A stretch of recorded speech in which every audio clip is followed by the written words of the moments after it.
Ya. banyak orang ngomongin tentang data begitu. Tapi data ini data publik. Tapi distribusi aksesnya masih bermasalah. Nah, ini yang jadi PR terbesar kita begitu. Dengan apa yang kita sebut digitalisasi desa begitu. Jadi data yang kita miliki yang terdekat dengan kita, satu RT saja begitu. Hari ini harus semua orang bisa akses itu. Sehingga benar menjadi the real public data begitu. Hari ini kan ya itu disebut data publik tapi yang pegang masih Pak Carik Desa begitu. Ya, selamat malam kawan-kawan bercerita. Malam ini kita akan bercerita tentang digitalisasi desa bersama narasumber kita, yaitu Mas Hernindia Wisnu Aji atau yang familiar dengan Mas Aji ya. Halo, selamat malam Mas Aji. Apa kabar Mas Halo, Aji? selamat malam Mbak Dia. Baik-baik. Meski Iya, memang hujan ya di rumah. iya Mas. Gimana Halo? gimana Mbak Dia? Oh iya.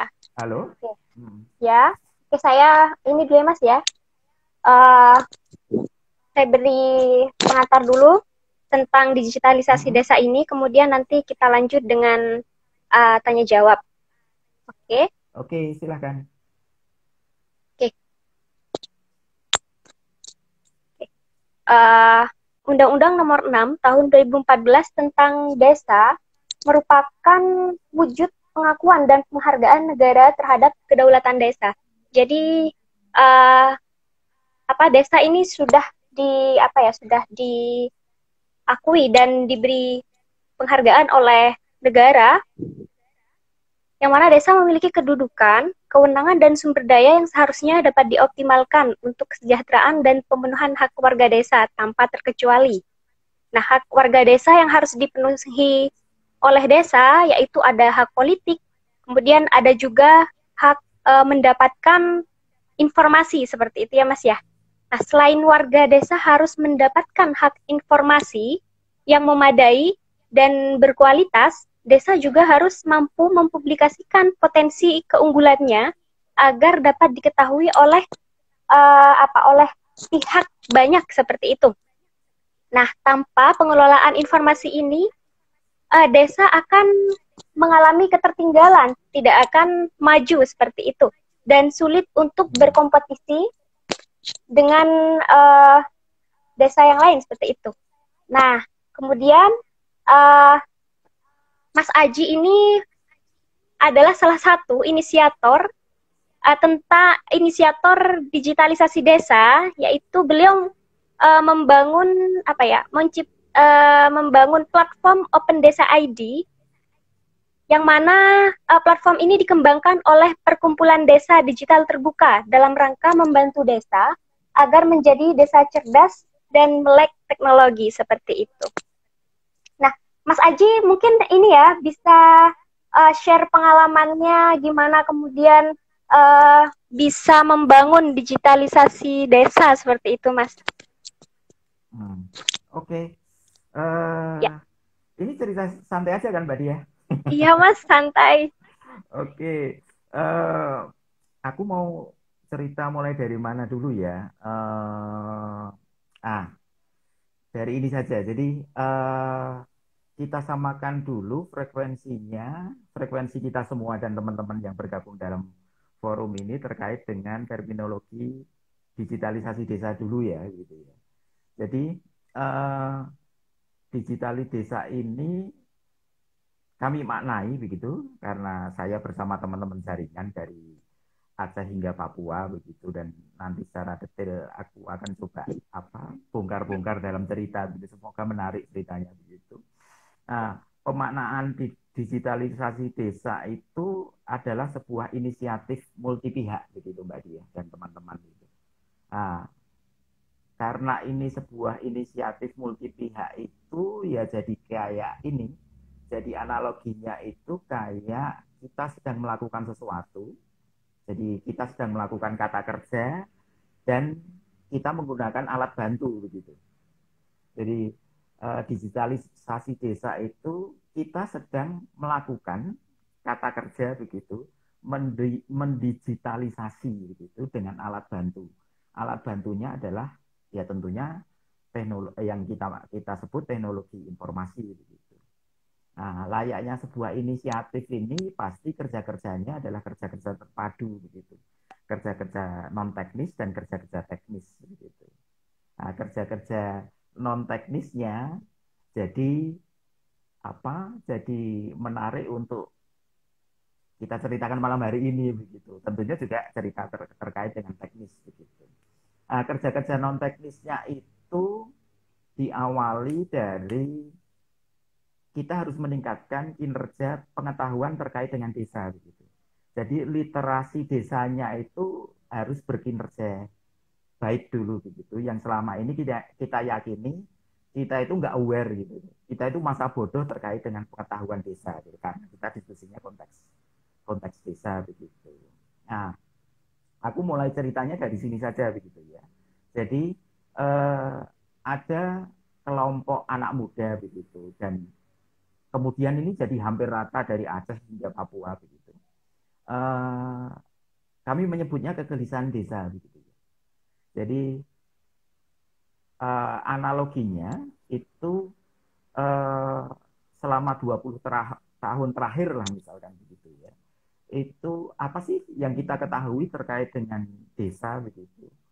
Itu tuh banyak teman kemudian hampir semua teman itu atau yang kita dapatkan ceritanya itu menyebutkan bahwa kita itu banyak cerita tentang desa tetapi tidak saling terhubung begitu karena kita belum menemukan alat bantu supaya kita semua itu punya paparan sebaya terkait dengan informasi tertentu terkait dengan desa kita. Ada hal yang terputus Halo, begitu karena kita, Mbak ya, halo, bisa Mas Aji. didengarkan. Halo, Mas Aji. Halo? Mas Aji ini ya, nge-freeze. Oh ya, oke Oh Mas, begitu. bisa diulang lagi Lanjut Mas? ya. Iya, Oke. iya. Jadi non teknisnya adalah kita ketemu dengan banyak teman yang terkait dengan kegelisahan desa begitu. Dan kita ketemu hari ini kita sudah punya teknologi informasi yang luar biasa yang harus menjadi alat kerja kita untuk mendigitalisasi desa begitu. Jadi digitalisasi kita amini begitu. Proses itu adalah bagaimana kita itu mensebayakan diri begitu untuk keseluruhan stakeholder yang ada di desa itu me, menjadi sebaya dalam paparan pengetahuan desa begitu. Nah, bagaimana caranya supaya kita menjadi sebaya, paparannya itu jadi masif dan sama begitu.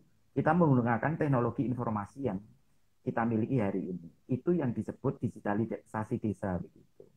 Nah, titik berangkat inilah yang kemudian kita bersama sama teman-teman gitu melanjutkan proses inisiatif untuk pengelolaan pengetahuan desa begitu jauh sebelum undang-undang desa itu diketok begitu.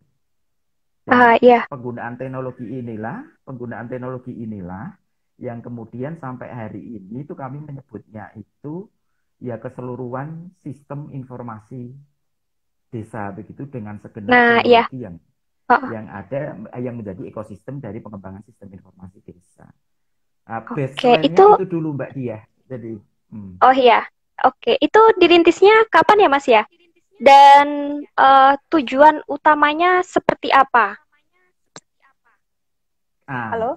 kalau ngomongin dirintisnya sejak kapan, itu sebetulnya rintisannya itu semenjak eh, kita masih main di bawah bawah tanah begitu selama rezim Hmm. Orde Baru dengan radio-radio gelap gitu, radio-radio komunitas yang dulu belum belum berpayung hukum begitu ya.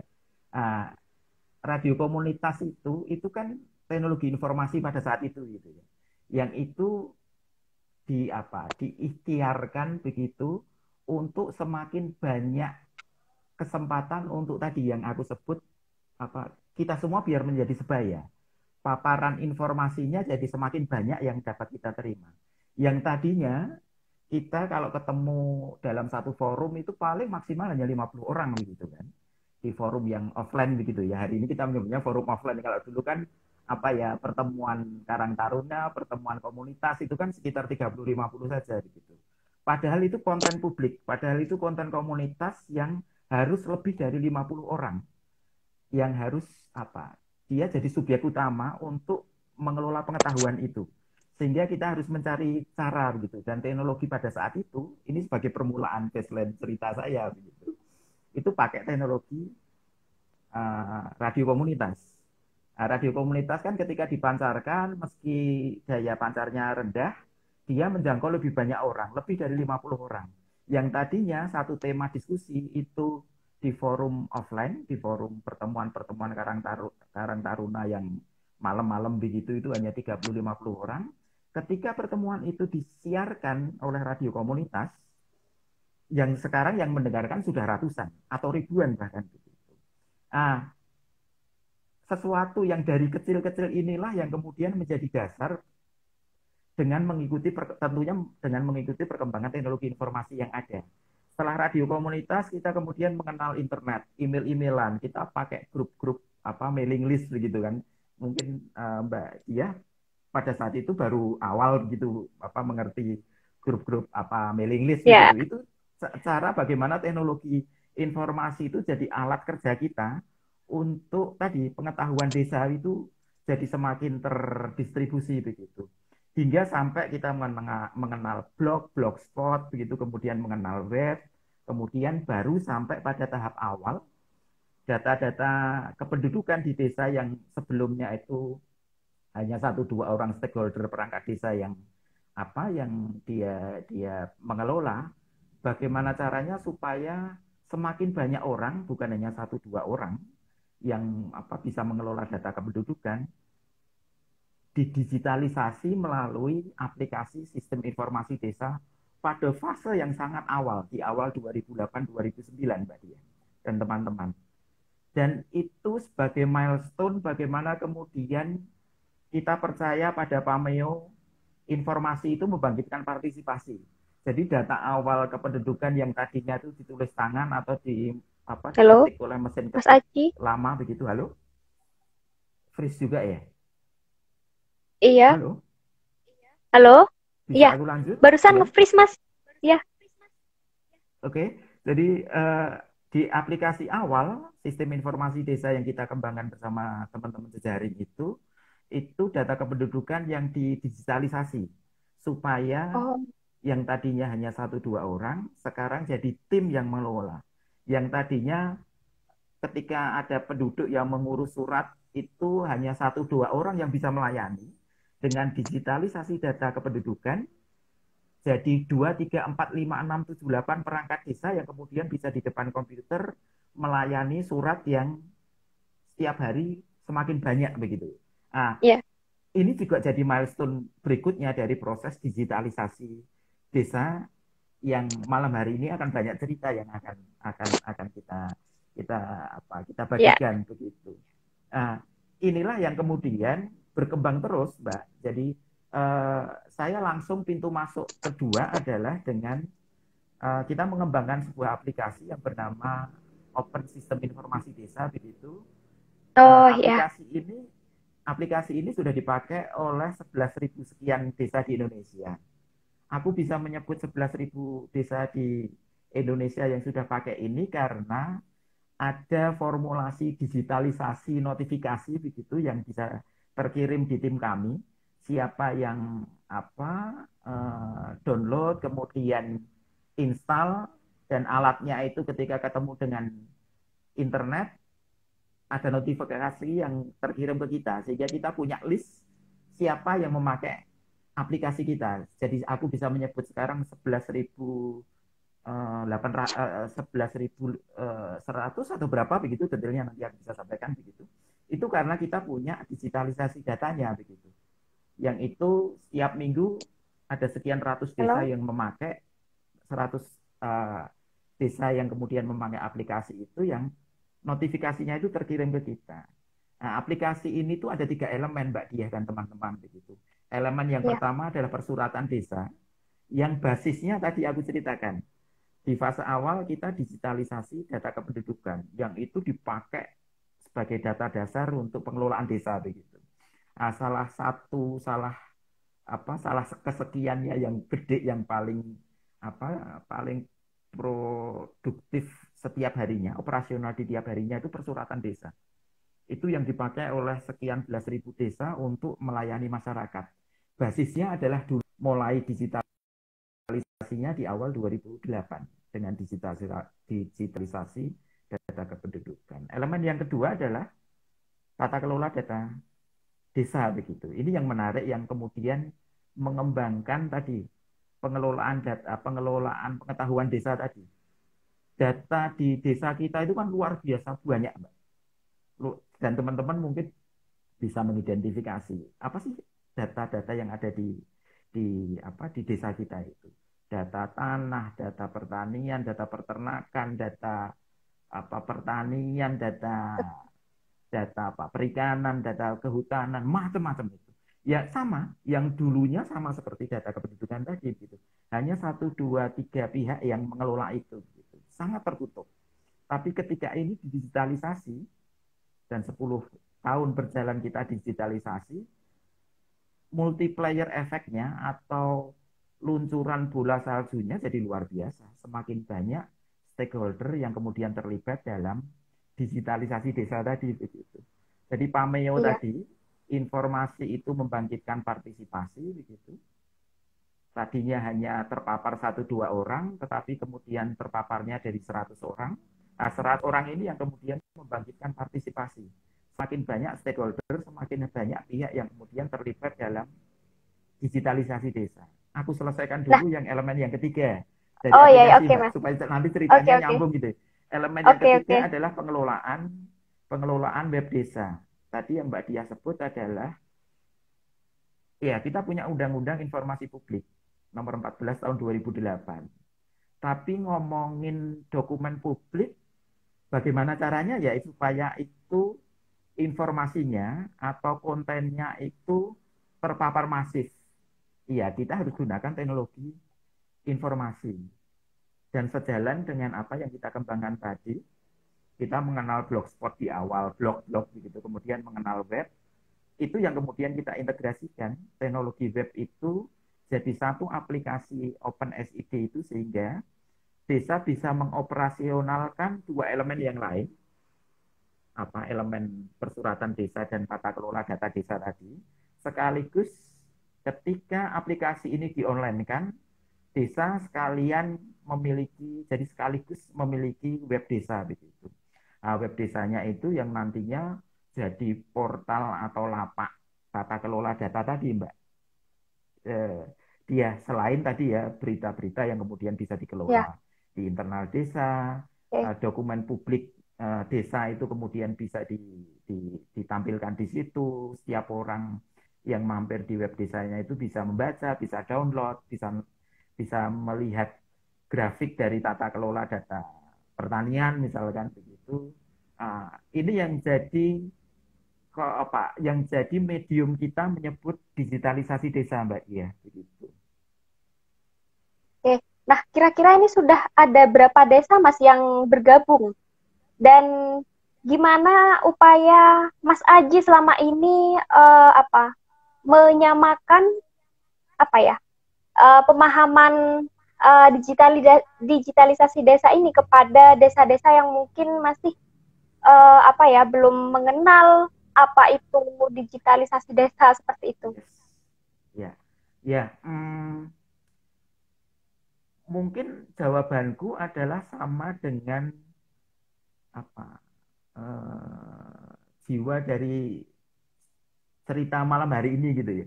Jadi yang aku ceritakan ini kan sebetulnya cerita perjalanan hidup begitu ya.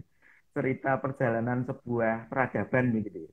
Peradaban komunitas, peradaban keseluruhan Hmm. multi pihak yang ada di level desa dan supradesa begitu. Sehingga jawabanku yang menjadi jawaban dari pertanyaan Mbak Mbak Diah tadi ya, ini ya ongoing proses begitu ya. Jadi ketika ngomongin eh, sekian belas ribu, sekian ratus begitu yang sekarang memakai Nah, aplikasi OpenSID ya. Wah, itu lumayan juga banyak ya. punya kategorisasi Mbak dia. Jadi ada kategorisasi yang mereka Ya. baru mengenal aplikasi. Dia butuh waktu Hmm. untuk pengenalan begitu. Tapi ada sekian ratus desa, dalam catatan kami desa yang aktif dalam 7 hari itu ada sekitar 5 ribuan desa, Mbak. lima Jadi ribu kami desa. punya apa web monitor lah kira-kira begitu ya. Oh, aplikasi ini dipakai terus selama 7 hari terakhir, 3 bulan terakhir, begitu itu kita punya begitu ya. Karena ya kita menggunakan teknologi informasi begitu ya untuk mengelola mengelola fenomena, mengelola informasi, mengelola pengetahuan desa. Ada 5 ribuan sekian desa yang itu sudah pada kategori dia aktif memakai aplikasi. Tapi ada juga ya layaknya layaknya kita berteman, layaknya dalam apa sekawan kita berempat itu ada satu dua yang apa dia masih butuh proses belajar, iya pasti Hmm. begitu ya. Tapi ada satu desa yang dia sudah berlari kencang, iya begitu. Jadi ketika ngomongin eh, prosesnya untuk pemahaman digitalisasi desa ya pasti ada sebaran Nah, sebaran iya. evidence gitu ya. Ada Oh, desa oh. yang baru mengenal seminggu 2 minggu, sebulan 2 bulan dia masih mencermati aplikasi begitu, ya prosesnya memang baru begitu. Tetapi ada 5.000 desa yang dia sudah aktif setiap hari dalam catatan kita di 7 hari terakhir atau 4 bulan terakhir lah kira-kira begitu yang bisa jadi mereka ada juga yang belum tiap hari mengoperasionalkan gitu karena masih butuh syarat dan apa yang harus disiapkan begitu. Tetapi ketika ngomongin ini sebagai sebuah inisiatif ya menarik bagi bagi apa ya perjalanan negeri ini gitu. Perjalanan Ya. Indonesia gitu Mbak. Nah, Iya. oh ya Mas. Untuk desa yang masih apa ya kategorinya masih jauh ya dari mengerti digitalisasi desa itu apakah ada proses apa ya mentoring seperti itu Mas atau gimana? Pasti Mbak. Uh, uh, Pasti. Jadi ketika kita ngomongin pengetahuan desa itu di dalamnya ada metode untuk mengelola pengetahuan desa. Jadi apa dalam proses pengelolaan pengetahuan itu kan ada metodenya, Mbak. Jadi yang kita kembangkan bersama teman-teman dan sebetulnya metode ini adalah metode yang sebetulnya dipakai oleh semua semua stakeholder begitu ya. Jadi ya, dalam pengelolaan pengetahuan tuh kita kan mengenal siklus belajar namanya begitu ya. Siklus belajar itu dari refleksi, kemudian dari refleksi dari kegelisahan itu harus dong kita itu memunculkan sebuah peta kebutuhan gitu kan. Jadi kok desa kita kok nggak maju-maju itu karena apa sih teman-teman gitu kan? Itu kan refleksi ya gitu ya. ya, Kegelisahan begitu ya. Apakah terhenti hanya sampai pada omongan hanya hanya apa hanya sebagai obrolan kosong saja kan enggak gitu kan yang namanya hmm, pengelolaan pengetahuan itu kan pasti mencari sesuatu yang harus lebih baik begitu ya nah siklusnya kemudian dari refleksi itu menjadi sebuah rencana gitu ya kita mau harus gini nih harus harus pilihan yang harus kita ambil ya kita harus memulai terus diskusi kelompok itu misalkan gitu ya di awal-awal ya, dulu gitu ya itu jadi rencana. Nah, rencana kemudian di siklus berikutnya adalah kita melakukan dari yang kita rencanakan aksi yang kita lakukan gitu ya jadi sudah ada 3 siklus yang kita lalui sampai di aksi gitu ya yang tadinya refleksi kemudian dari rencana kemudian dari aksi nah, prosesnya pengetahuan tuh harus sampai di elemen siklus berikutnya Mbak siklus berikutnya itu ya evaluasi dong gitu ya. Setelah kita hmm, melakukan aksi itu pasti evaluasi gitu. Nah, dari evaluasi ini teman-teman bisa langsung ke rencana lagi atau direfleksikan lagi. Itu bagian dari seni mengelola pengetahuan saja begitu. Jadi refleksi, rencana, aksi, evaluasi, rencana lagi, aksi, evaluasi dan itu kan jadi siklus belajar. Itu ternyata jadi metode pengelolaan pengetahuan desa, Mbak. Dan bila mana itu memakai teknologi informasi yang berbarengan kita kembangkan, Bisa dibayangkan ya, kegelisahannya kemudian ditampilkan jadi artikel di web desa. Tadinya yang kegelisahan hanya didiskusikan 10-15 orang, ketika itu dijadikan artikel, ditampilkan di web desa, yang baca sekarang jadi ratusan kan gitu. Oh iya ya, betul loh yang ditulis oleh Mbak Diah itu. Betul yang ditulis oleh Mbak Arini misalnya gitu. Nah, di komentarnya itu kan kemudian banyak yang kemudian mendukung begitu ya. Karena di artikel kita itu kan selalu ada di bawah berita gitu kan ada artikel. Itu jadi ruang belajar luar biasa itu Mbak. Pengelolaan pengetahuan yang terus bergulir jadi bola salju, saling nendang begitu kan. Jadi bola yang gede gitu. Nah, pengetahuan desa itu semacam itu ketika dikelola dengan benar gitu. Artinya dengan tadi ya, dengan metode siklus belajar, kemudian kita perkenalkan banyak tools gitu. Karena tools ini kan selalu berkembang. Jadi tools ini selalu berkembang. Dalam melakukan rencana misalkan, aku cerita agak banyak nggak apa ya Mbak ya. Nggak apa-apa, Mas. Jadi dalam merumuskan sebuah rencana begitu, ternyata ada toolsnya. Jadi toolsnya itu, alatnya itu adalah kita petakan sungguh kondisi existingnya. Misalkan begini, kok bener ya, petani itu kok ternyata nggak ada yang di bawah 50 tahun ya. Artinya di atas 60 tahun. Masalahnya apa? Itu jadi peta. Kondisi existingnya itu dipetakan betul ya. Karena nggak asik tuh petani itu kotor gitu kan. Hmm. Kemudian anak muda itu mosok bergelanjut Ke dengan sawah. lumpur, gak asik gitu ya, gitu. Ya. Itu jadi peta kondisi existing begitu. Nah, di sisi yang lain, itu kita ketemu statement-statement dari stakeholder yang bisa kita ramu bersama dengan teknologi informasi tentunya. Tadi dipantik dengan artikel di web misalkan begitu. Kemudian banyak yang memberikan komentar, meski komentarnya pedas, tetapi dalam metode pengelolaan pengetahuan desa itu ya harus dengan kepala dingin gitu. Tidak identifikasi dengan telaten begitu. Banyak sekalian ngasih contoh begitu ya Mbak ya. Jadi Mei 2020 kemarin kita mulai masuk fase pandemi ya. Banyak orang kemudian terdampak karena lockdown. Pasar tutup, banyak yang kehilangan pekerjaan begitu. Ada satu desa jaringan kami di Gunung Kidul begitu. Itu memetakan melalui link Google Form. Kita semua kenal kan Google ya. Itu teknologi gratis dari kita yang bisa memanfaatkan itu untuk pengetahuan desa begitu. Nah, apa yang dilakukan oleh teman-teman Karang Taruna ini? Mereka memetakan setiap keluarga. Setiap keluarga itu diminta untuk mengisi link yang agak ribet. Tetapi karena 1.000 sekian desa itu melakukan proses belajar bersama, yang tadinya ribet itu kemudian dianggap ternyata mudah kok gitu. Link itu berisi apa teman-teman? Link itu adalah pemetaan konsumsi warga. Satu keluarga dalam satu hari itu mengkonsumsi beras berapa gram. Sayur mayur itu berapa gram. Sayur mayur bisa didetailkan begitu ya. Kangkung, cabai, macam-macam begitu ya. Kalau tidak salah mereka bisa sampai lebih dari adalah belasan item begitu yang disensuskan ke 1.000 sekian warga begitu.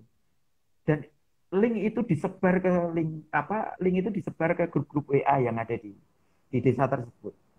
Alhasil dalam hanya jangka waktu 3 hari mereka dapatin data konsumsi warga satu desa. Dan data itu memberikan petunjuk kepada mereka bahwa dalam 1 tahun mereka miliki data ada sekian puluh ton beras yang dikonsumsi oleh warga. Ada sekian puluh ton sayuran A begitu yang dikonsumsi oleh warga. Ada 11 item kalau tidak ada belasan item. Dan data itu kemudian memantik analisa kan Mbak Dia dan Ya. teman-teman. Jadi informasi itu membangkitkan partisipasi gitu loh. Beras itu ternyata pemainnya siapa? Diidentifikasi Hmm. ternyata 80% pemain beras yang puluhan ton apa apa dalam 1 bulan itu ratusan ton gitu ya dalam 1 tahun itu. Pemainnya ternyata adalah 80% adalah orang di luar desa yang bersangkutan. Begitu juga item-item yang lain. Data menyadarkan pada kita bahwa keseharian kita itu sering yang kita anggap hal yang apa yang menjadikan kita masa bodoh gitu loh.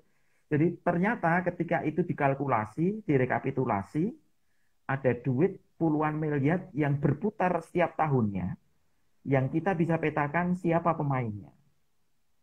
Dan ketika ketemu 80%, 64% sampai 80 sekian persen, itu pemain utamanya adalah orang di luar desa tersebut. Pertanyaannya kemudian, kenapa tidak kita mainkan sendiri?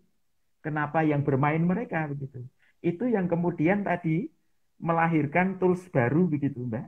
Jadi di peta kondisi existing, proses rencananya itu mereka detailkan dari data yang mereka dapatkan dari Google Form yang mereka sebar linknya di 1.000 sekian desa, yang melahirkan kemudian alat kerja, alat belajar begitu. Setelah peta kondisi existing, mereka kemudian memetakan kebutuhannya itu apa.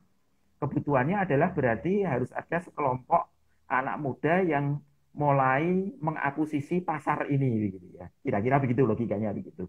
Nah, itu jadi peta kebutuhan. Nah, rekomendasinya apa di elemen tools berikutnya? Ya rekomendasinya harus ada inisiatif lokal yang berani merebut tadi angka-angka yang miliatan dalam 1 tahun itu, yang pemain utamanya itu lebih dari 64% itu adalah anak-anak muda atau orang tua juga begitu yang di luar desa kita. Mari mulai kita rebut. Terus terus rekomendasi ini yang kemudian melahirkan elemen inisiatif. Nah, inisiatif yang ada di desa yang bersangkutan itu sekarang sudah berkembang dengan tadi merebut tadi data-data yang tadinya dipakai oleh stakeholder luar desa, ya sekarang mereka kelola sendiri. Proses pengelolaan pengetahuan semacam ini yang kemudian direplikasi hari ini oleh 20 desa di kabupaten lainnya, Mbak, di Kabupaten Kulon Progo begitu. Digitalisasi desa ternyata itu ada ruang-ruang non teknisnya yang tadi pengelolaan pengetahuan desa, yang kemudian kita harus melahirkan banyak alat kerja begitu, tools begitu, yang tentunya ini juga berlaku di aspek teknologinya begitu. Dulu teknologinya ya sangat sederhana begitu ya. Artinya sangat sederhananya adalah sangat sederhana teknologi berbasis internet pada saat itu. Hari ini ada desa yang sudah menggunakan foto berbasis geotagging begitu untuk memperbaiki kinerja perencanaan desa. Itu bagian dari milestone digitalisasi desa, Mbak.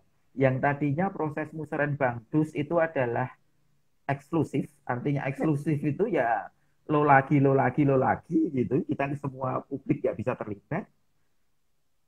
Live live yang semacam ini kan sudah tidak asing lagi begitu ya. Ya. Jadi diskusi yang zooming kemudian disiarkan lewat web desa itu kan hari ini sangat sangat mungkin begitu ya. Dan pandemi mengajarkan kita jadi dekat dengan itu begitu ya. Yang tadinya musyawarah dusun, musyawarah desa, betul yang offline memang hanya sekian stakeholder begitu ya. Karena itu menyangkut ketersediaan meja kursi, ketersediaan ruangan, iya. Tetapi bukan berarti aspirasi dari publik, aspirasi dari stakeholder lainnya, aspirasi dari keseluruhan warga itu tidak bisa Halo, dan hari ini sudah dikelola dengan teknologi. ya, Jadi salah satu contoh adalah Mas Aji. banyak desa yang kemudian menggunakan, halo, Ya, iya, bisa barusan langsung dipotong nge-freeze, aja Mas. Mbak kalau ingin ingin tanya gitu. Iya. Jadi Oh iya, ada Mas. salah Iya, satu oke. praktek. Jadi praktek baik lagi adalah musyawarah desa itu sekarang berbasis foto dengan ada geotaggingnya. Jadi teman-teman kalau pakai open camera begitu di aplikasi yang Android itu kan ada foto yang ada apa rentetan angka begitu ya dengan lintang selatan macam-macam itu adalah foto yang saya maksud dan itu yang sudah dipakai sekian desa gitu untuk proses perencanaan mereka. Jadi basis perencanaan mereka bukan lagi katanya Pak RT, katanya tetua desa kami begitu. Tapi ini loh foto yang jadi data begitu, yang siapa saja bisa memverifikasinya foto ini benar atau tidak, posisinya benar atau tidak begitu kan bisa dilacak gitu, di trace begitu. Dan itu yang menjadi basis usulan usulan kegiatan pembangunan begitu. Nah, yang paling paling clear adalah ada satu desa yang sedang merencanakan untuk mengintervensi kalau teman-teman pernah kenal itu jambanisasi begitu ya. Jadi Ya. uh, jambanisasi itu adalah untuk menjawab keluarga-keluarga yang belum pernah punya jamban dalam tanda kutip jamban yang kita maksud gitu ya. Jamban yang tertutup leher angsa begitu. Nah, program ini program yang masif yang ada di seluruh kabupaten di Indonesia, hampir semua desa ada program ini, intervensi APBD provinsi, APBD kabupaten dan APBDes begitu. Jadi mereka saling ada cost sharing begitu ya. Nah, ini yang menarik adalah karena intervensi intervensi itu selalu di bawah angka kebutuhan gitu. Jadi misalkan kebutuhannya adalah masih ada 400 keluarga yang belum punya jamban begitu ya, jamban yang leher angsa itu. Dari Dinas Kesehatan Provinsi kita hanya dapat 50. Dari Dinas Kesehatan Kabupaten kita hanya dapat 80. Kekuatan desa berapa ya? Mari kita hitung. Tapi mari kita petakan betul apakah kebutuhannya memang 800 begitu atau 400 begitu. Nah, yang kemarin masih asumsinya itu angka kasar, sekarang angkanya itu harus berupa bukti foto dengan geotagging tadi, Mbak Diah begitu. Jadi musyawarah desa sekarang itu mereka sudah pakai layar gede begitu dan foto yang ditampilkan. Kalau kemarin kan basisnya hanya omong-omongan gini aja ya, kemudian Iya, mereka iya. menulis di apa analog gitu ya kita menyebutnya. Sekarang sudah dengan digitalisasi, foto itu sudah bisa dikirim oleh warga pakai gadget yang mereka miliki dan so on begitulah ceritanya begitu. Begitu Mbak Dia. Iya, oke. Eh, Sebentar lagi kita buka sesi pertanyaan dengan kawan-kawan ya, Mas ya. Boleh Ini ada ya. satu pertanyaan lagi dari saya. Kira-kira Hmm. apa sih, Mas, goal besar yang sedang Mas Aji rencanakan untuk apa ya, minimal sampai pada tahun 2024 ini? Oh ya, tentunya aku tidak sendirian gitu ya, karena Iya, aku hanya remuan rempeyek begitu lah. Jadi tentunya banyak teman-teman juga begitu. Kenapa kemudian kita mendirikan organisasi bernama Perkumpulan Desa Digital Terbuka yang sebelumnya adalah komunitas di Facebook. Jadi ini menarik, Mbak. Iya, kami dipertemukan oleh teknologi informasi bernama Facebook. Jadi aku terpilih sebagai ketua juga karena berkenalan dengan teman-teman ya lewat Facebook. Jadi kita membuktikan bahwa media sosial itu bisa bisa memperbaiki Indonesia lah kira-kira begitu ya. ya, Jadi goal besarnya begitu. Dengan pintu masuk ya tentunya pengalaman semua teman-teman yang bergabung dalam jejaring kita yang latar belakangnya dengan isu masing-masing begitu. Uh, kita semua itu punya keseragaman fenomena, keseragaman kondisi existing, Mbak Dia dan teman-teman. Tadi yang aku ceritakan begitu. ya, Banyak orang ngomongin tentang data begitu. Tapi data ini data publik. Tapi distribusi aksesnya masih bermasalah. Nah, ini yang jadi PR terbesar kita begitu. Dengan apa yang kita sebut digitalisasi desa begitu. Jadi data yang kita miliki yang terdekat dengan kita, satu RT saja begitu. Hari ini harus semua orang bisa akses itu. Sehingga benar menjadi the real public data gitu. Hari ini kan Ya, itu disebut data publik, tapi yang pegang masih Pak Carik Desa begitu. Ya, nggak jadi data publik dong. Gitu. Ya, Ya, data publik sih gitu, betul. tapi yang pegang masih perangkat desa. Ya, nggak jadi data publik dong begitu. Nah, kita ingin menjadikan data publik itu ya jadi data publik yang sejatinya begitu dengan teknologi informasi begitu. Data publik itu ada otoritas yang mengelola, iya begitu. Dan ini yang jadi apa namanya? Jadi concern kita di fase berikutnya dari 10 tahun perjalanan kedua kita, Mbak. Jadi yang 10 tahun perjalanan pertama tadi yang aku ceritakan tadi ya dengan capaian-capaian yang kita masih euforia media sosial, kita masih gegap-gempita dengan gadget baru begitu ya. Itu kita anggap harus selesai lah begitu ya. Kita harus masuk ke 10 tahun kedua yang kita sebut fase 2 pengembangan sistem informasi desa Mm-mm. begitu. Ya, Ya, concern di perbaikan kinerja tata kelola data gitu.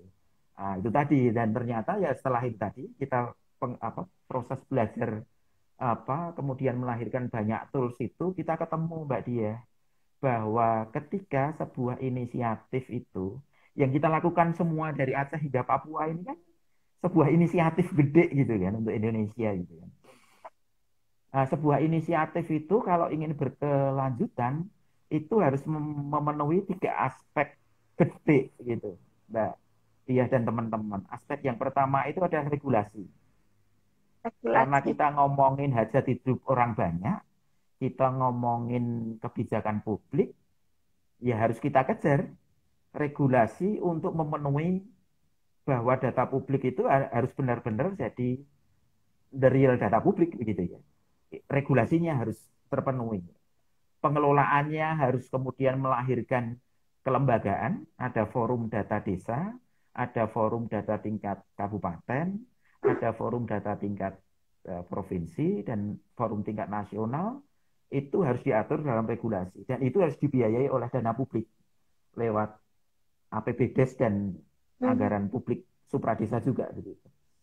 Ketika kita ingin itu berkesinambungan, dan kita ingin berkesinambungan. Begitu regulasi begitu. Regulasi ya sejauh yang bisa kita wujudkan begitu. Tapi prosesnya memang harus harus harus kita mulai. Kemudian aspek kedua yang harus terpenuhi adalah kelembagaan, Mbak. Selama ini kita Kelembagaan. ngomongin yang indah-indah, tapi siapa subjek utamanya dan subjek sekunder, subjek tersiernya siapa? Itu di kelembagaan.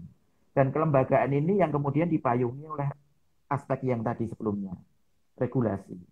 Ada forum data desa, ada tim sistem informasi desa, ada di tingkatan kabupaten di jejaring yang kita bangun gitu, ada forum desa pengembang sistem informasi desa, ada forum sistem informasi desa tingkat kabupaten. Itu kelembagaan yang dipayungi regulasi di tingkatan yang kita maksud gitu, dan itu dibiayai oleh APBDes dan APBD. Dulu kita nggak punya bayangan pengembangan sistem informasi desa itu dibiayai oleh APBDes. Hari ini kita punya banyak catatan, ratusan desa sudah menganggarkan lewat APBDes-nya untuk pengembangan sistem informasi desa, itu di kisaran sudah di atas 50 juta per tahun. Ini lompatan rekayasa sosial yang luar biasa bagi Indonesia begitu.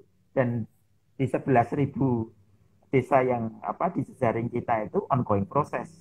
Ada yang masih malu-malu karena masih butuh internalisasi, butuh penjelasan di internal begitu untuk menjawab banyak stakeholder yang masih me, me, me, me, melemparkan buat apa kita punya web desa begitu. Yang akses siapa sih sebetulnya begitu? Kan di awal-awal pasti ada pertanyaan itu gitu kan. Iya. Jadi buat apa sih kemudian beli komputer yang banyak itu untuk apa begitu? Nah, itu tahapan awal kategori awal desa-desa pasti masih di bawah 10 juta per tahun gitu. Tapi ada desa yang kemudian sadar, oh kita butuh tim redaksi yang permanen sehingga harus harus dibiayai honornya begitu. Mereka sampai bisa jadi sampai kisaran 60 sampai 80 juta. Tapi ada di desa di Bantul yang sudah di atas 150 juta di APBDes-nya. Karena mereka sampai beli drone, sampai untuk pembelian DSLR, kemudian reporter tingkat desa itu hingga hingga level RT itu mendapatkan insentif 25.000, 30.000 gitu. Dalam 1 tahun ada 2.000 artikel target mereka misalkan gitu. Nah, 5 juta sampai di atas 150 juta ini adalah cermin dari kesadaran akan itu tadi, digitalisasi desa, Mbak. Iya, begitu.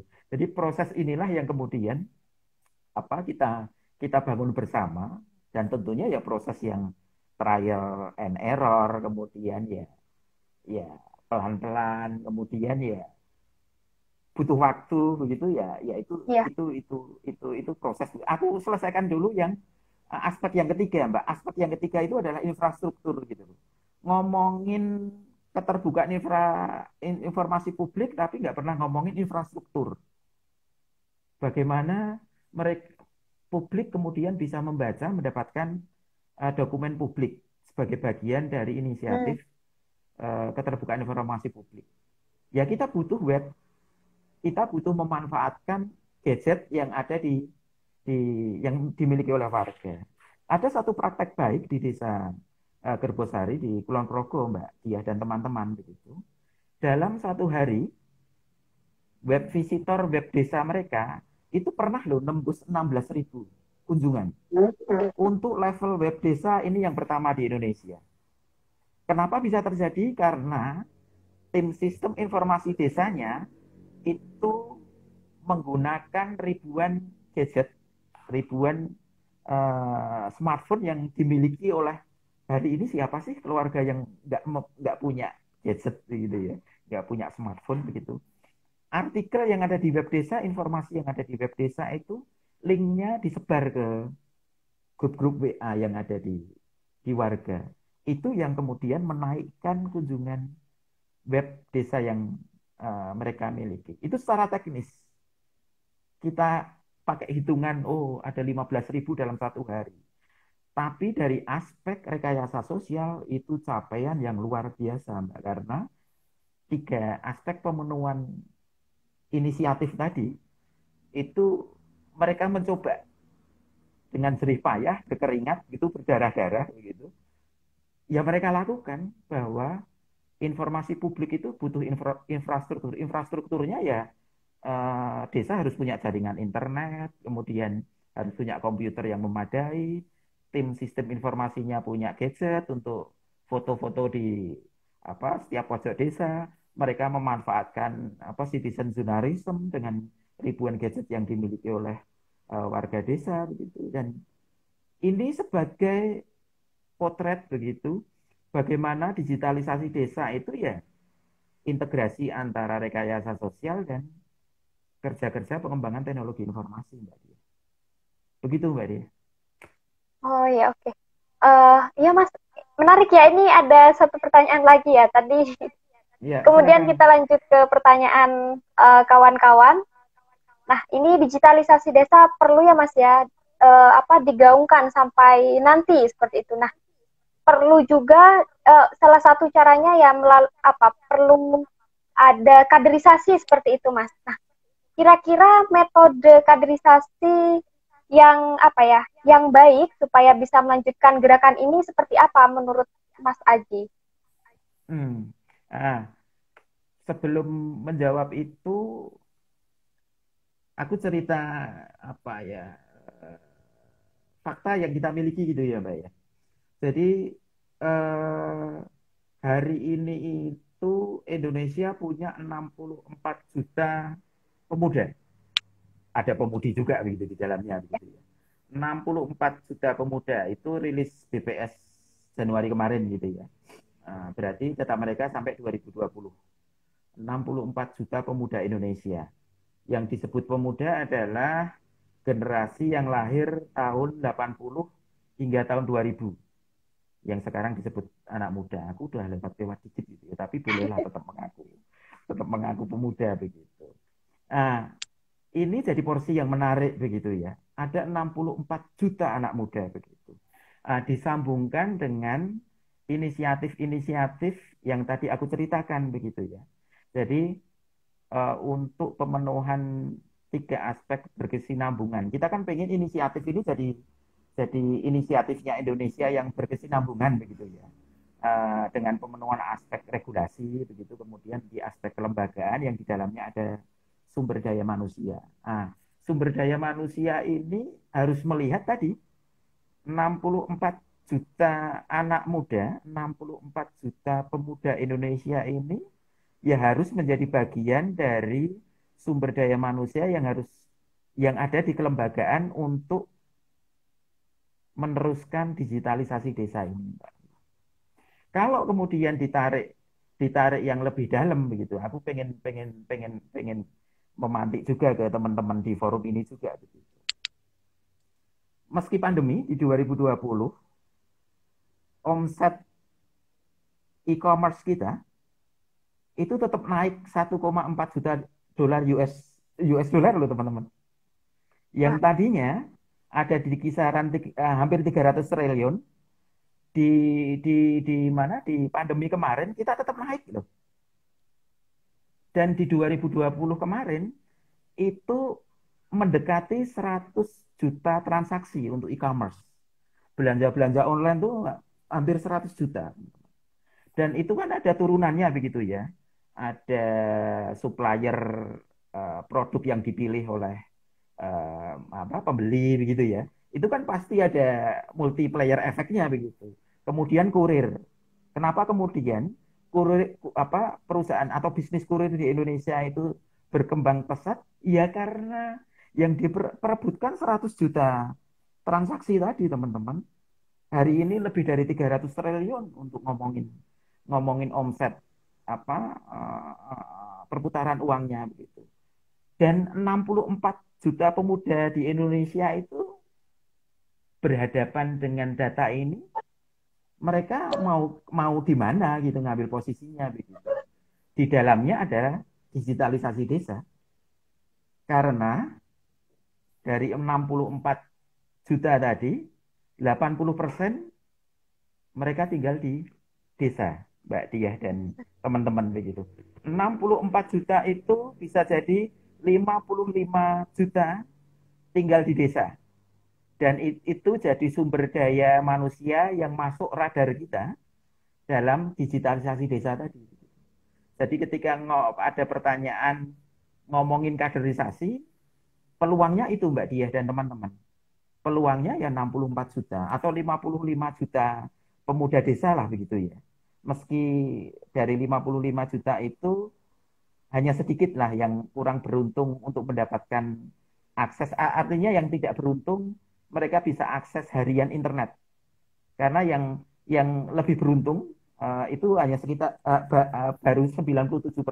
Kok baru? Sudah 97%. Jadi kisarannya hanya tinggal 3%. Artinya hampir semua pemuda desa itu sudah terpapar internet, menggunakan internet sebagai alat alat alat kerja begitu ya. Nah, ini tinggal bagaimana memainkan digitalisasi desa ini untuk masa depan mereka. Terselip di dalamnya adalah kader bagi desa yang meningkatkan kinerja forum data desa. Janganlah kemudian forum data desa masih diisi oleh orang-orang yang usianya 50 tahun ke atas. Kenapa nggak direbut oleh teman-teman yang milenial gitu, yang usianya ya, 25 sampai 40 begitu ya. Ya, dengan teknologi informasi begitu. Dan hari ini kita punya teknologi yang makin baik. Sebagai tambahan, Mbak Dia, ya. OpenSID ini, aplikasi kita ini, setiap tanggal 1 di tiap awal bulan, jadi kemarin tuh 1 Maret, kita sudah rilis mungkin ke 100 kali ya. Nanti kalau ada teman dari jaring Open Desa yang mengupdate informasi ya. Artinya kita sudah lebih dari 100 kali memperbaiki, memperkaya aplikasi ini. Dan ini gotong royong anak-anak muda desa dari Aceh hingga Papua. Kami juga mengelola dana gotong royong ratusan juta dari desa-desa, dari hibah personal, dari kerja-kerja sama, dari banyak daerah di Indonesia. Dan kita mampu kok ketika itu tadi pengelolaan pengetahuan desanya itu ya dengan siklus belajar tadi, Mbak Hmm. Diah begitu ya.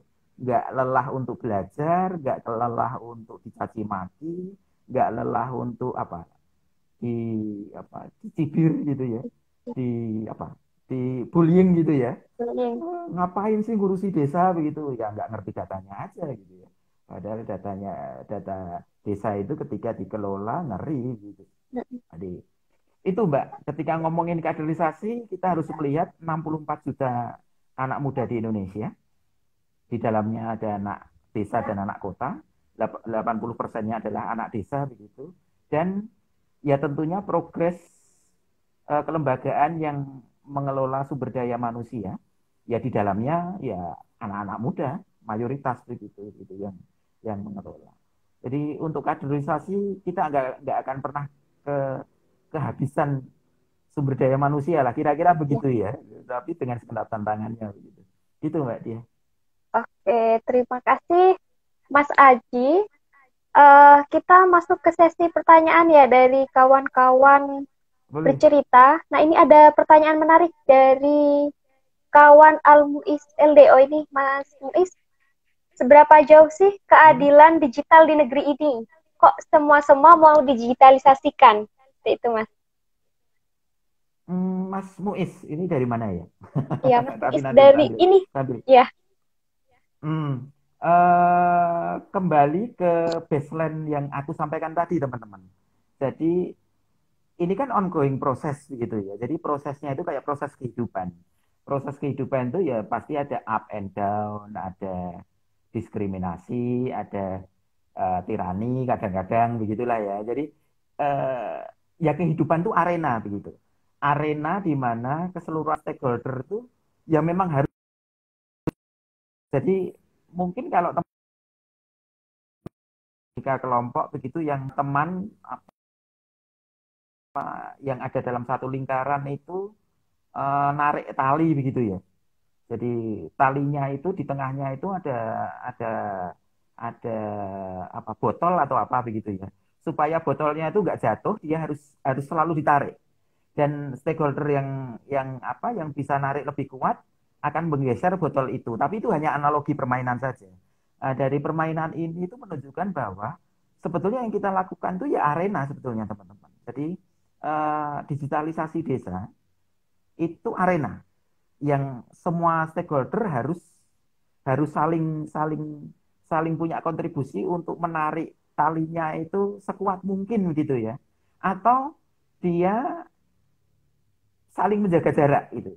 Supaya itu tadi tidak merasa saling kuat, ditariknya terlalu kanan atau terlalu kiri. Lah kira-kira gitu ya permainannya gitu. Nah, analogi dari digitalisasi desa juga semacam itu, Mas. Jadi ketika ngomongin keadilan, ya pasti itu tadi ya infrastruktur. hmm, Ada desa yang masih blank spot listrik. Jangankan internet, listrik saja masih. Jadi saya pernah main di pedalaman Ende begitu. Ya listrik itu mereka hanya bisa konsumsi 3 jam di malam hari. Karena memang belum ada jaringan internet. Dan apa meski saya yakin karena saya main ke sana 2 tahun yang lalu begitu, eh, pasar energi terbarukan dari infrastruktur listrik itu hari ini makin baik. Kita semua apa hari ini sangat mudah mendapatkan peralatan tenaga surya misalkan begitu. Itu bagian dari apa yang apa tadi yang disebut Mas Mugis apa namanya ketidakadilan digitalisasi begitu. Karena infrastruktur itu juga alat kerja kan begitu. Jadi eh, misalkan dengan contoh ya, aplikasi OpenSID tadi itu juga bisa operasional offline, Mbak Diah begitu. Artinya tanpa jaringan oh, internet. Tapi ngomongin offline kan jadi terbatas banget ya. iya, Yang pasti ya stakeholder misalkan. Misalkan mereka pakai LAN LAN LAN yang offline, tapi mereka sudah pakai WiFi. Tapi yang apa offline kan bisa ya. Tapi kan terbatas orang yang ada di sekitar itu ya. Beda banget ketika ini sudah online yang bisa diakses oleh meski aksesibilitas data publik itu tetap pakai tanda bintang ya syarat dan ketentuan berlaku ya. karena ada yang tidak boleh terbuka apa terbuka total misalkan. By name by address itu kan nggak boleh kan itu untuk diakses.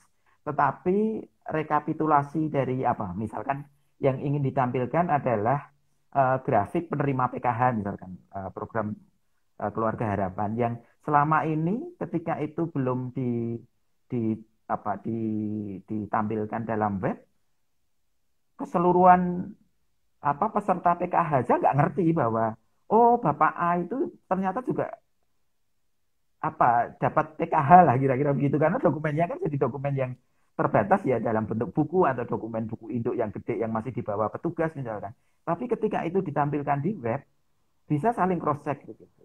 Nah, sampai pada tadi pengelolaan pengetahuan desa itu sampai pada monitoring layanan publik begitu ya. Layanan publik ya dalam hal ini misalkan PKH kok keluarga Mbak Diah yang sebetulnya sudah punya mobil satu, motornya tiga, kok tetap dapat PKH gitu ya, kan ada gugatan Hmm. gitu ya.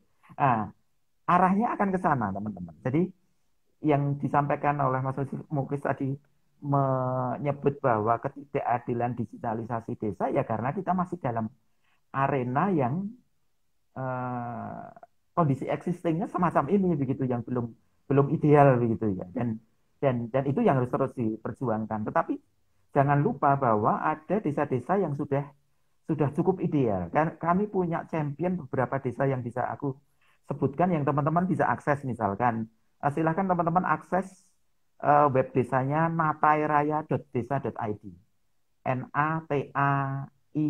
NATAIRAYA titik desa.id gitu. Itu desa di jejaring kami dari sekian ribu web desa yang tata kelola data desanya sudah ditampilkan di web desa. Sangat menarik teman-teman. Ada rarangselatan.desa.id. Itu di NTB yang Nateraya tadi di Kalimantan begitu. Ada banyak desa yang ya di Jawa yang 11-12 lah prosesnya jadi apa desa-desa champion kita atau di sekretariat nasional kita yang di Kabupaten 50 kota di Sumatera Barat. Nama nagarinya panjang begitu ya.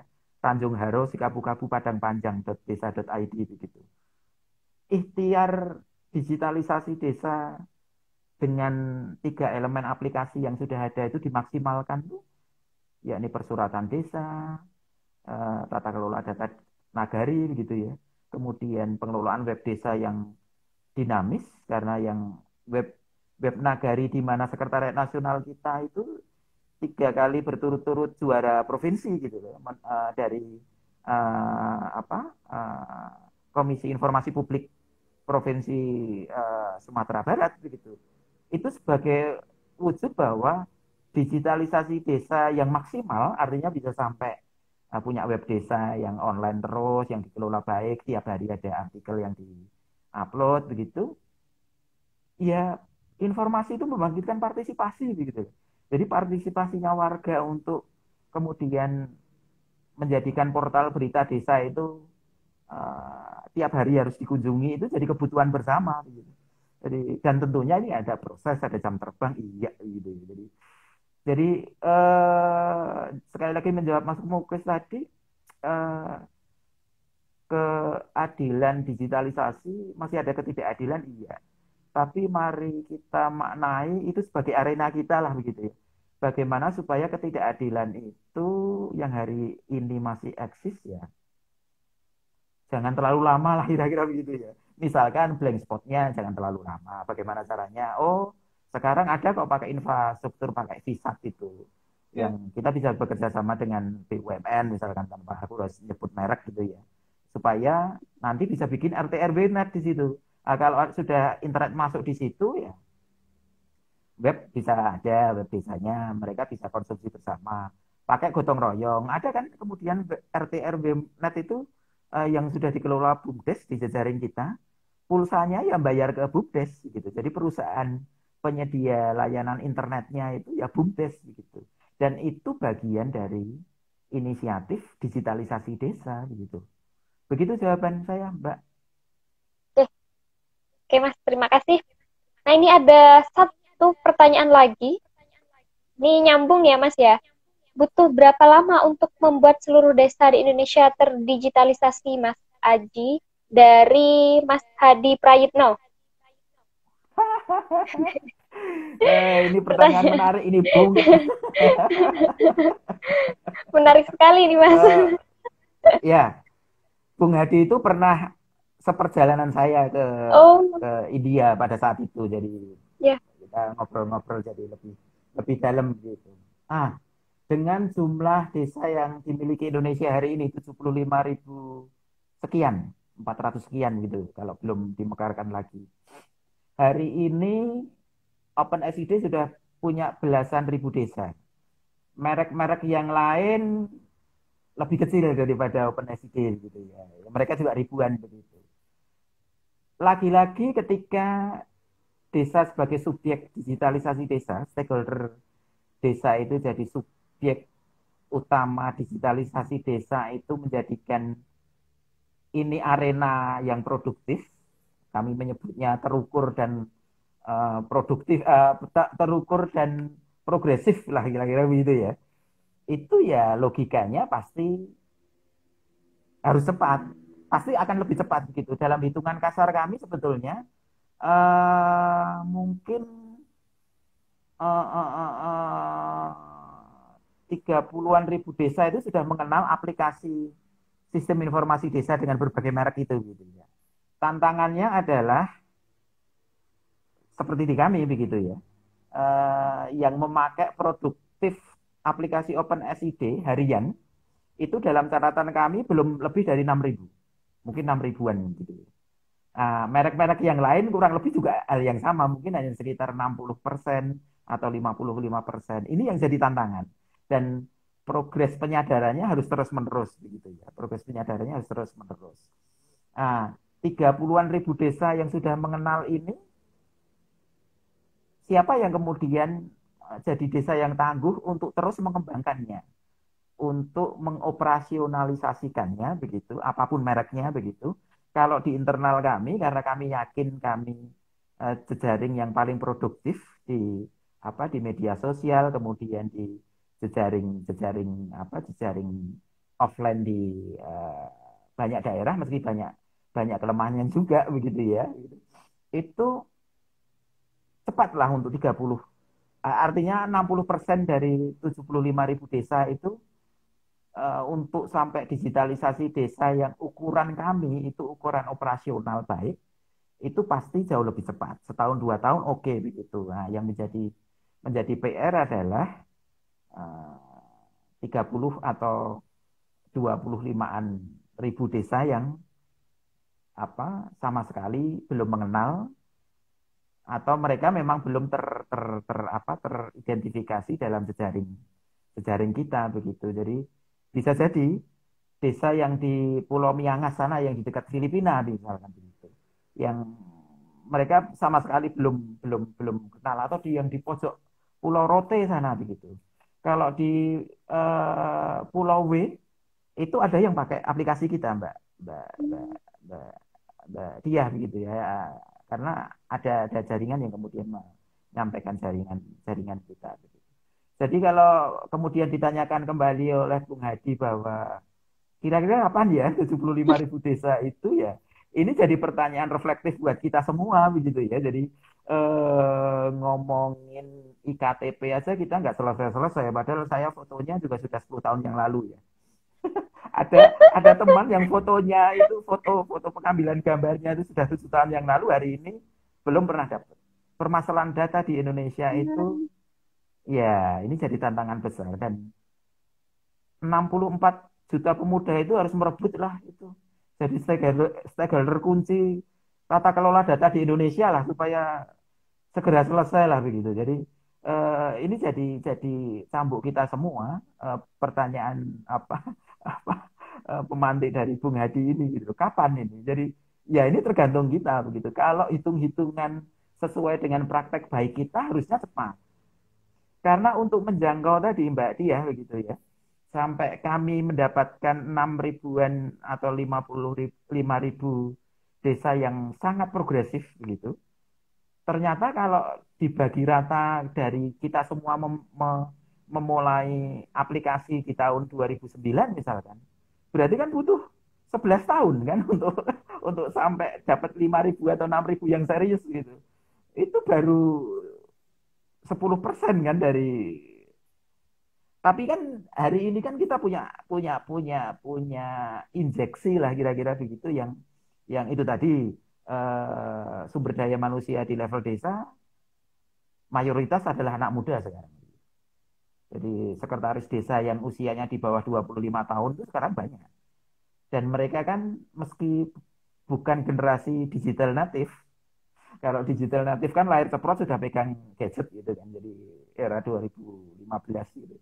Artinya teman-teman perangkat desa hari ini nggak mungkin gagap teknologi lah. Gitu. Itu jadi investasi gede gitu lah. Jadi tabungan tabungan sumber daya lah, tabungan kesuksesan yang ini jadi bekal buat keseluruhan desa dan keseluruhan desa itu 75.000 desa di Indonesia tadi begitu ya. Nah, kemudian infrastruktur internet hari ini juga meski masih masih ada blind spot macam-macam begitu ya. Tapi Indonesia sudah lumayan lah gitu. Ya, jangan kemudian dibandingkan kecepatannya begitu. Jadi ngomongin internet per kapita ya ongoing proses lah yang terus menerus dikerjakan. Eh, duit duit dana desa itu sebetulnya ya bisa untuk mengembangkan infrastruktur tadi begitu. Dengan tadi kita bisa pakai VISAT begitu. Jadi pakai pakai parabola kecil begitu dan ketika ini nanti kita kerjasama di semua desa ya kita bisa paksa BUMN yang bekerja di bidang apa internet provider untuk bekerja sama begitu. Dan jangan lupa teman-teman hari ini tuh kita itu dalam tanda kutip terlalu apa terlena dengan dana desa. Padahal dana desa itu kecil teman-teman gitu. Coba hanya berapa sih sebetulnya? Dana desa kita itu kan yang dari APBN itu. Itu kan jatuhnya kan hanya 1 sampai 3 miliar begitu per desa begitu. Sementara kabupaten itu masih megang 1 triliun masing-masing kabupaten. Nah, kenapa tidak orientasi digitalisasi desa itu ke depan itu untuk merebut yang justru berkali lipat yang tidak di level desa tapi di level supradesa gitu. Tetapi bekalnya adalah evidence yang kita miliki atau data yang berhasil kita kelola sebagai alhasil dari digitalisasi desa begitu loh teman-teman. 5 tahun, 6 tahun terakhir itu kan kita euforia banget itu loh dengan dana desa. Padahal dana desa itu kecil sebetulnya teman-teman. Satu desa misalkan aku ngambil satu desa di kabupaten sekitarku aja lah. Maksimal hanya 144 miliar, 160 miliar begitu teman-teman. Kalau di total semua begitu dalam satu kabupaten karena ada 120 desa gitu. Sementara kabupatenku APBD-nya 1,6, 1,7. Artinya ada 1,2 triliun yang sebetulnya bisa kita jadikan arena teman-teman. Kita ajak kita ajak ribut nih teman-teman stakeholder di supradesa begitu. Berbekal data yang dikelola oleh desa sebagai hasil dari digitalisasi desa tadi gitu teman-teman. Jadi ketika ini tadi Mbak Mbak Mbak Dia juga menanyakan ini Mas Aji dan teman-teman di jejaring desa digital terbuka itu goal gedenya itu apa? Goal gedenya adalah merebut 2.000 triliun APBN itu jadi arena desa gitu loh teman-teman. 2.000 triliun yang dikelola Bu Sri Mulyani itu 2.000-an triliun sekian itu jadi konsumsinya 75.000 desa teman-teman. Dan bagaimana itu caranya merebutnya ya dengan pengetahuan desa. Dengan pola yang selama ini tradisi yang kita bangun bersama dengan tadi siklus belajar, banyak tools yang tampil begitu. Jadi gini teman-teman, 2.000 triliun yang dikelola, 2.000 triliun lebih dikelola APBN itu harus dipertanggungjawabkan dalam 4 elemen teman-teman. Jadi yang pertama adalah akses. 75.000 desa itu akses terhadap 2.000 triliun itu potretnya kayak apa gitu. Nah, itu kita diskusikan. Itu akses. Kemudian manfaat. 2.000 triliun itu bermanfaat apa buat 75.000 desa? Pasti menarik, kita diskusikan manfaatnya. Yang ketiga adalah kontrol. 75.000 desa itu kontrolnya bisa sejauh apa terhadap 2.000 triliun tadi? Adakah infrastruktur teknologi untuk mengontrol pengelolaan APBN kita itu 2.000 triliun tadi? Kemudian aspek atau elemen yang terakhir adalah partisipasi. 75.000 desa ini berpartisipasi apa? Atau kinerja partisipasi dari 75.000 desa ini dalam merencanakan duit 2.000 triliun yang dipegang Pak Jokowi dan presiden-presiden berikutnya tiap tahun itu kinerja partisipasinya itu seperti apa?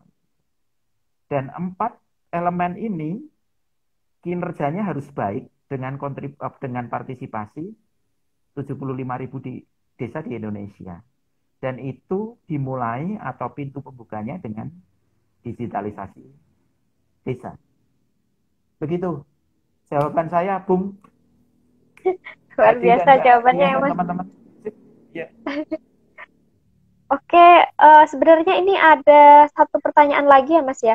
Tapi sepertinya boleh, boleh. sudah dijawab sih, sudah dijawab Oh sama Mas. gitu. Sudah terjawab sih di awal tadi sudah Ya udah dijelasin sih. jawab ya. Iya, Mm-mm. saya bacakan saja ya, Mas ya. Mungkin Mas Aji Boleh, mau boleh. menambahkan lagi. Mm-mm. Mm-mm. Mas Aji, ini dari nama akunnya Anak Desa. Mas Aji, apakah data-data kebutuhan masyarakat terkait kebutuhan pokok bisa diintegrasikan di Open Desa atau Web Desanet? Ini pertanyaannya, Mas. Iya. Satu pertanyaan itu aja. Ya, itu pertanyaan Oke. terakhir. Iya, dari anak desa begitu. Aku anak desa. Oke. Iya, Ah, kita ngomongin teknis gitu ya, terkait dengan aplikasi yang kita kembangkan karena aplikasi ini real sudah jadi aplikasi hari ini dan aplikasi masa depan begitu ya bagi desa. Dan kami kalau kalau klaim ya ini aplikasi yang terbaik untuk Indonesia gitu, untuk desa di Indonesia begitu. Karena itu tadi kita didukung oleh komunitas eh, terbesar cinta desa begitu lah ya. Kemudian ada tim teknis yang dia punya agenda terjadwal setiap tanggal 1 itu rilis rilis kebutuhan dan bolong-bolong dari versi yang sebelumnya 1 bulan sebelumnya. Hari ini kita sudah 100 versi begitu dan ini akan terus kita kembangkan.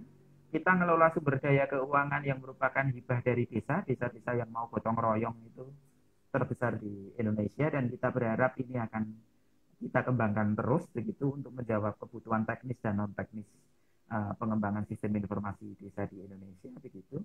Sehingga itu menjadi alasan yang menurut kami cukup mumpuni untuk menyebut bahwa aplikasi kami itu yang paling fit untuk Indonesia begitu. Nah, terkait dengan jawaban itu ada 2 versi operasionalisasi, Mas. Uh, anak desa betul ya. iya, Baik. anak desa. Jadi yang pertama adalah ini yang masih mayoritas mayoritas kita miliki adalah aplikasi OpenSID ini murni dikelola oleh desa yang bersangkutan, desa mandiri kami menyebutnya. Karena mereka kemudian pakai hosting, pakai server begitu yang mereka percaya begitu. Dan kelembagaan kami juga melayani ratusan desa, masih ratusan sih, gitu, mendekati ribuan begitu untuk membantu desa-desa dengan harga yang murah begitu, untuk menjadikan aplikasi ini jadi online.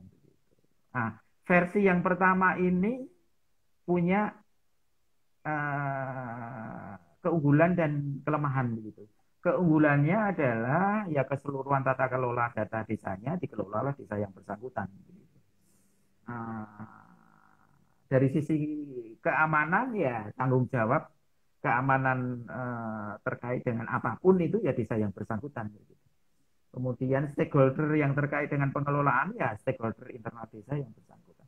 Kelemahannya adalah data desa mandiri ini tidak terintegrasi dengan data suka desa. Ini yang jadi PR karena keseluruhan desa pengennya akan pakai versi yang akan saya terangkan berikut gitu. Jadi versi yang berikutnya, versi yang B itu adalah versi yang dikelola oleh pemerintah kabupaten. Jadi mandatnya pasal 88 Undang-Undang Desa itu kan yang mengembangkan sistem informasi desa itu adalah pemerintah kabupaten. Nah, aplikasi kita memang sudah dipakai oleh 400-an kabupaten di Indonesia. Tapi kabupaten sebagai domisili, bukan kabupaten sebagai mitra stakeholder pengembangan begitu. Baru sekian puluh lah kabupaten lah begitu ya yang ini sedang ongoing proses begitu yang apa kita formalkan kerjasama dengan kelembagaan kita untuk mengembangkan sistem informasi desa dengan model B ini gitu ya. Jadi server semua web desa itu yang mengelola oleh Dinas Kominfo Kabupaten setempat bekerja sama dengan Dinas PMD dengan kemudian melibatkan Dukcapil, Dinas Sosial, Dinas Kesehatan, Bapeda, macam-macam begitu lah. Gitu. Karena mimpinya kabupaten juga sama begitu bahwa digitalisasi desa ini harus nyambung dengan digitalisasi kabupaten, harus nyambung dengan digitalisasi uh, supradesa. Ada beberapa kabupaten champion lah yang sudah kita miliki yang bisa kita lihat. Ada Kabupaten Kulon Progo, ada Kabupaten Bandung, ada Kabupaten Lombok Timur, ada Kabupaten Rembang, ada Kabupaten 50 Kota, ada Kabupaten Padang Pariaman, ada banyak lah gitu. Ada Kabupaten Demak, Pati, Jawa Timur ada beberapa lah gitu yang sedang ongoing proses di pengembangan di digitalisasi kabupaten ini begitu. Keunggulannya adalah sisi keamanan macam-macam dari sisi teknologi karena dibiayai oleh APBD kabupaten ya pasti lebih mumpuni daripada yang versi mandiri yang dibiayai oleh APBD tadi yang desa mandiri begitu. Itu terkait dengan keamanan layanan server begitu. Belum ngomongin integrasi data dari desa ke supradesa. Versi yang B ini pengembangan sistem informasi desa oleh level kabupaten ini integrasi data kependudukan dengan SIA, layanan surat sudah real time online. Jadi misalkan saja ada 200 Kabupaten Bandung itu punya 200 sekian desa. Itu real time online sudah nyambung dengan kabupaten. Kabupaten Kulon Progo itu kalau bikin surat real time online di detik yang sama oleh semua desa, semua kelurahan mereka menyebutnya sama seperti Sumatera Barat dengan Nagari kalau di DIY itu kelurahan. Ya semua desa real time online sudah ngambil data warehouse dari Dirjen Dukcapil Jakarta, Kementerian. Ini yang mereka sedang uji coba. Jadi kalau tidak salah Kulon Progo dan Kabupaten Bandung sedang piloting untuk warehouse data kependudukannya ngambil dari Jakarta begitu. Dan itu bisa langsung dibuka dari web desa, dashboard adminnya teman-teman tim SID yang melayani persuratan desa begitu. Jadi ketika kita kemudian datang ke mereka kan perkembangannya kan layanan persuratan desa kan sudah kayak customer service-nya bank ini ya gitu ya. Warga sudah duduk begitu kemudian Mbak saya minta surat pengantar dipanggil lah pakai nomor induk kependudukan ya muncul semua ketika itu real time online gitu ya. Dan update-nya juga akan sesuai dengan SK bupati begitu yang tiap semester itu. Ini yang tidak didapatkan di versi yang mandiri, versi desa. Meski yang versi mandiri tetap bisa melakukan layanan persuratan, tapi internal data kependudukan di internal desa mereka belum nyambung di Dukcapil di kabupaten. Data yang lain itu terintegrasi di tingkatan kabupaten itu yang sedang kita kembangkan. Data terkait dengan penerima bantuan COVID-19 di Rembang, di Kabupaten Kulon Progo itu sudah terintegrasi antara desa dan supradesa, mungkin Kabupaten Bandung juga. Dua versi ini jadi bukan bukan pilihan ya, tapi jadi pola yang ada di perjalanan pengembangan sistem informasi desa di Indonesia gitu. Ketika di satu kabupaten baru ada satu, dua, tiga, empat, lima desa begitu, ya mereka memulai dengan eh, apa pola mandiri dulu begitu. Mereka kemudian eh, membuat tertarik banyak desa, kemudian bersekongkol, gitu, bersekutu gitu ya. Nah itu yang kemudian mengadvokasi diri di level kabupaten dan kemudian nyambung begitu. Kemudian kabupaten diminta untuk menghubungi kita dan fungsi kelembagaan kita di level nasional, perkumpulan desa digital terbuka adalah menghubungkan tadi stakeholder supra desa tadi begitu. Dengan kita ajak Zoom meeting, kita ajak diskusi begitu. Hari ini kan jadi mudah gitu ya Zoom meeting, Google Meet begitu yang kemudian kita pertemukan dengan kabupaten-kabupaten yang sudah punya praktek baik dan ternyata virus itu menular gitu ya, bukan hanya virus jelek ya, virus baik, praktek baik itu menular gitu. Dan kalau ada contoh atau ada bukti baik itu gampang kok direplikasi begitu ya.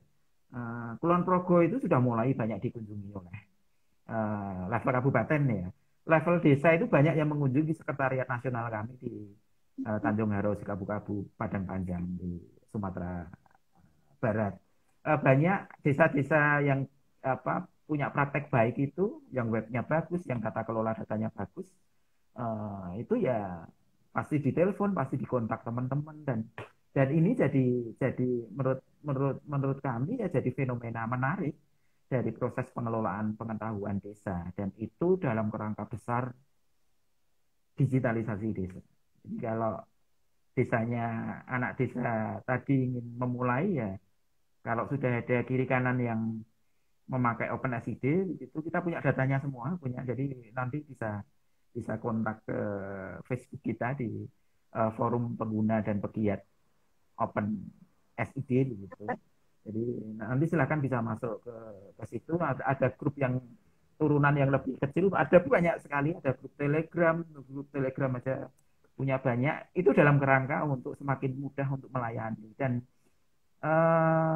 sosial media seperti itu, WhatsApp, Telegram, kemudian ya kita pakai Instagram, Zooming macam-macam itu ekosistem digitalisasi desa loh teman-teman. Jadi itu yang harus kita maksimalkan, kita pakai lah supaya jangan hanya bangunan hoax dan narasi-narasi yang negatif lah gitu. Jadi kita kita juga banjiri atau kita bikin tsunami begitu.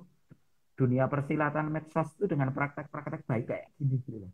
Jadi ya tanpa harus kita juga menggerutu. Jadi kita nggak pernah sih menggerutui kegelapan tapi kita nyalakan api lah kira-kira begitu nyalakan lilin saja lah supaya ya satu lilin mulai terang sekian gitu ya kemudian lilin kedua akan semakin memperluas daerah yang lebih terang dan begitu. Jadi kalau ribuan anak bangsa ini dari Aceh hingga Papua menyalakan lilin digitalisasi desa kok menurut proses yang kami lalui ya praktek baik ini pasti akan direplikasi, akan semakin mudah direplikasi dan yang sudah punya champion ya tentunya akan jadi scaling up untuk tadi goal besarnya adalah 2000 triliun APBN itu jadi arena perebutan 75.000 desa di Indonesia dan 64 juta anak muda Indonesia, pemuda Indonesia itu jadi subjek utama pengelolaan 2000 triliun dana publik Indonesia tiap tahunnya. Begitu, Mbak. Ya, terima kasih Mas Aji. Uh, Ya. ini ya, mungkin ini ya Mas ya. Ini seru sih kalau dilanjut Mas. Tapi waktunya sudah ini ya Mas ya. Seru banget Nanti ini kita Mas. turunkan dalam tematis saja, Mbak. Jadi bukan hanya saya, Iya. tapi pasti teman-teman saya juga banyak itu. Tematis misalkan terkait dengan pertanian, Oh iya. Heeh. terkait dengan data-data yang ada di desa itu kekayaan Indonesia yang luar biasa. Itu bukan hanya saya, nanti teman-teman yang lain bisa cerita banyak. Dan Ya, pasti aku juga nimbrung dalam kesempatan cerita-cerita kayak gini oke Mas. Not untuk ini nanti bakar-bakar saya gitu ya. sampaikan. Iya, Oke, saya siap, sampaikan siap, nanti ke siap. Ya, kawan teman-teman ini ya, kru berita baru. yes, Oke, ya. sebelum kita akhiri, mungkin Mas Aji bisa memberikan closing statement ya untuk kawan-kawan supaya bisa apa ya, me, apa, melakukan digitalisasi desa juga seperti itu, Mas. Yes. Eh, baik, teman-teman. Jadi yang pertama mewakili pribadi dan kelembagaan Perkumpulan Desa Digital Terbuka mengucapkan terima kasih atas kesempatan berbagi ini lewat beritabaru.co kan. Jadi resonansinya akan semakin gede begitu. Jadi mewakili pribadi dan kelembagaan mengucapkan terima kasih dan jangan kapok untuk melibatkan kami dalam proses-proses cerita begitu karena kami punya jejaring cerita juga dari web-web desa yang ada di seluruh Indonesia Kak. Kami punya mimpi untuk bikin jejaring web desa Indonesia yang bisa menjangkau 50 juta pembaca orang-orang desa dari Aceh hingga Papua gitu. Jadi sekali lagi kami ucapkan terima kasih begitu. Kemudian sebagai closing penutup, teman-teman sudah ada praktek baik inisiatif-inisiatif banyak desa dari Aceh hingga Papua terkait dengan digitalisasi desa yang saya ceritakan tadi begitu. Praktek baik ini seperti layaknya kehidupan, ya dia terus berproses begitu.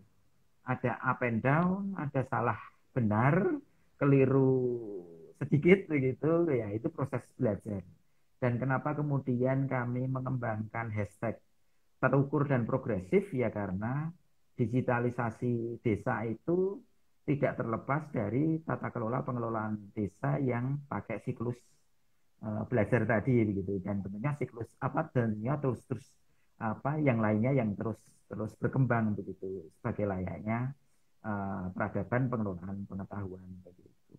Ah, kita bisa belajar dari praktek baik yang ada begitu untuk kita replikasi di lingkungan sekitar kita dalam konteks apapun, bukannya digitalisasi desa ya, tapi juga digitalisasi apa keluarga, digitalisasi komunitas-komunitas kita begitu. Dan itu yang harus kita integrasikan dalam satu teknologi informasi. Ini harus ketemu semua begitu supaya ya apa namanya hajat publik kita itu bisa ketemu begitu, bisa saling ketemu. Jadi kalau puzzle gajah gitu, kalau dalam permainan apa PAUD begitu ya PAUD apa pendidikan anak Wow. usia dini itu ya puzzle-puzzlenya itu harus segera terbentuk bentuknya misalkan gajah itu. Sehingga pertanyaan tadi dari Bung Hadi tadi kapan akan terjangkau 75.000 desa ya gambaran pasalnya tadi. Kalau belalai gajahnya belum ketemu ya harus segera kita temukan. Mari kita kerjasama. Bagaimana menemukan belalai gajah yang terakhir sebagai pasal terakhir supaya ini segera tergenapi. Dan tentunya spirit untuk tadi menjadikan 200 triliun arena APBN itu menjadi arena 75.000 desa itu harus menjadi spirit yang harus terus kita raih gitu, harus terus kita kembangkan melalui praktek baik yang sudah kita miliki hari ini, melalui kondisi existing yang kita miliki hari ini. Dan tentunya ini jadi praktek baik Indonesia, praktek baik kita semua teman-teman, praktek baik teman-teman yang hadir di forum ini juga begitu karena ini bagian dari diskusi pengelolaan pengetahuan desa, bagian dari sebuah inisiatif dari digitalisasi desa. Dan era ini adalah era kolaboratif, mari kita berkolaborasi.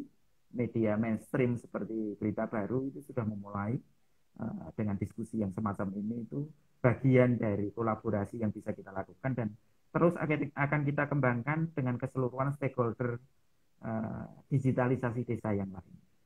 Begitu, Mbak Diah. Terima kasih. Iya, Selamat Mas. malam. Iya, terima kasih banyak Mas Aji.